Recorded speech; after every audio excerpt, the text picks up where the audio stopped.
Nous allons ensuite parler de l'alliance établie par Dieu.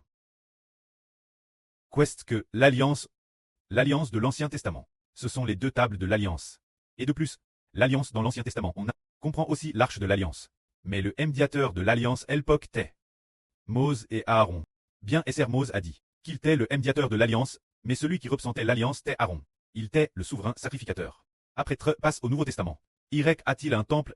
Il n'y a pas de temple. Après le Nouveau Testament. Y a-t-il une arche de l'alliance? Il n'y a pas non plus d'arche de l'alliance, ni de table de l'alliance. Dans ce cas, une fois que le Nouveau Testament parle de dans l'Ancien Testament, le temple de l'Ancien Testament servait contenir l'alliance. Le temple et l'arche était l'alliance. En fait, après le Nouveau Testament, on découvre que l'arche de l'alliance est une personne. Se dire l'alliance du souverain sacrificateur du Nouveau Testament. C'est parce que le souverain sacrificateur, il l'établit comme alliance. Ainsi, en voyant l'arche de l'alliance, on voit l'alliance de Dieu. C'est dire que, en voyant cette personne, on sait cause de lui. Cause de lui. Dieu établit une alliance pour faire miséricorde au peuple cause de lui.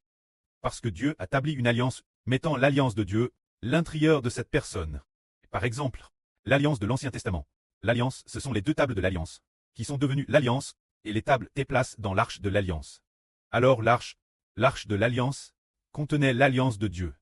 Maintenant, nous découvrons que l'alliance de Dieu et du Seigneur est place dans le frère Héber, et le temple devient l'épouse du frère Héber. Et aussi ses membres, se dire les frères et sur Clest. Appelle garder l'alliance. Le temple qui projette l'alliance. Les frères et sœurs deviennent l'alliance. Deviennent des messagers transmettant l'alliance. Deviennent ceux qui prêchent l'évangile. Se dire prêcher que le frère Héber est l'alliance pour le peuple. Les messagers de l'alliance, les messagers qui transmettent l'alliance, ce sont les frères et sœurs. Transmettre l'alliance, c'est prêcher Héber. Héber est l'alliance, prêcher l'évangile de Héber.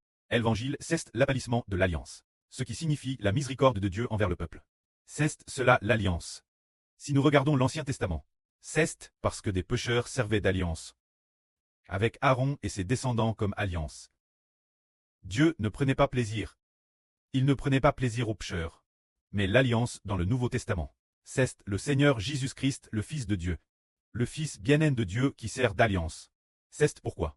Parce que Dieu aime profondément ce Fils. Dieu veut faire miséricorde au peuple que ce Fils pâte. Et Dieu et le Seigneur ont déjà prédestiné dans la Bible qu'il y aurait un Fils, qui est le Fils de Dieu et du Seigneur Christ. C'est-à-dire le nourrisson dans l'Apocalypse, qui est le Fils de Dieu et du Seigneur. Et quand ce nourrisson, en plus du frère Héber qui est l'esprit de ce nourrisson, tous les membres de ce nourrisson sont également établis par le Fils de Dieu et du Seigneur, en établissant ce nourrisson comme fils. Alors, le pré-cause de ce nourrisson est pour le peuple qu'il pâte, et faire miséricorde au peuple. C'est-à-dire le Precleste Jova. Fera miséricorde cause de frères Héber et des frères et sœurs, des enfants de la nouvelle terre qu'il guide. Et fera miséricorde au peuple des enfants de la nouvelle terre. Voyons. Le Precleste cause de l'alliance fera miséricorde au peuple. Regardons les grands prêtres de l'Ancien Testament. Pas un seul n'a vu Dieu.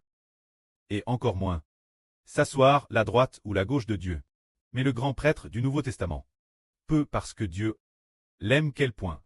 Au point de dire, mon fils, tu seras Dieu avec le Precleste Jova. Et roi ensemble. Atteignant ce degré, le pré par amour pour ce fils établit le Seigneur Jésus-Christ, pour qu'il soit Dieu avec le Precleste. Et glorifie ensemble. Ainsi le pré aime ce fils, ce point, que le peuple guide par ce fils, est certainement aime du Precleste. Voyons ce qui concerne le grand prêtre du Nouveau Testament.